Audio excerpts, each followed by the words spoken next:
Salam sejahtera. Isu hangat malam ini, Anwar berkata tiada sesiapa perlu dizalimi hanya kerana bangsa mereka. Berita sepenuhnya, pemimpin Pakatan Harapan PH hari ini tampil menuntut keadilan di atas kematian Ganapati yang didakwa dipukul ketika dalam tahanan polis. Pengerusinya Anwar Ibrahim berkata tidak ada seorang pun perlu dizalimi sedemikian rupa hanya kerana bangsa mereka. Dalam satu-satu negara, umpamanya satu kaum, persepsinya dibelasah terus-menerus di dalam lokap. Kata Anwar ketika berucap pada program Bicara Ramadan dan Iftar Wadah sempena Majlis Kutipan Dana Tabung Pengembaraan Anjung Rahmat di Bangi malam tadi. Anwar berkata demikian ketika mengulas kematian mengejut Ganapati. Lelaki itu yang merupakan seorang peniaga susu lembu dan mempunyai dua anak berusia 5 dan 7 tahun meninggal dunia pada 18 April di Hospital Selayang.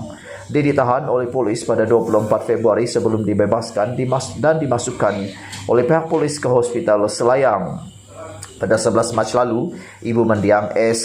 Tanali Mucumi membuat laporan di Ibu Pejabat Polis Daerah IPD Gombak mendakwa anaknya dipukul ketika dalam tahanan sehingga menyebabkan kakinya perlu dipotong. Dalam laporan itu, Tanali Cumi 60 tahun berkata anaknya ditahan pada 24 Februari bagi membantu siasatan terhadap seorang lagi anaknya yang dikehendaki polis. Anaknya dalam keadaan sehat ketika ditahan walaupun mempunyai sejarah penyakit kencing manis dan masalah jantung menurut laporan itu lagi. Mengulas lanjut, Anwar yang juga Presiden PKR berkata insiden sedemikian telah berlaku sejak sekian lama. Ada yang buat terkejut seolah-olah ia jarang berlaku. Saya kata podah. Saya tahu apa yang berlaku. Saya alaminya dipukul sewaktu 1998 dan saya beritahu bila saya dibebaskan, saya tidak mahu orang lain dizalimi sedemikian. Sama ada namanya Melayu, Cina, India atau anak Sabah maupun Sarawak, katanya. Kata Anwar yang juga ahli Parlimen Port Dickson, Ketua Polis Negara Abdul Hamid Abador perlu memberi kenyataan lengkap dan menentukan sekiranya ada jenayah dilakukan, tindakan tegas perlu diambil segera.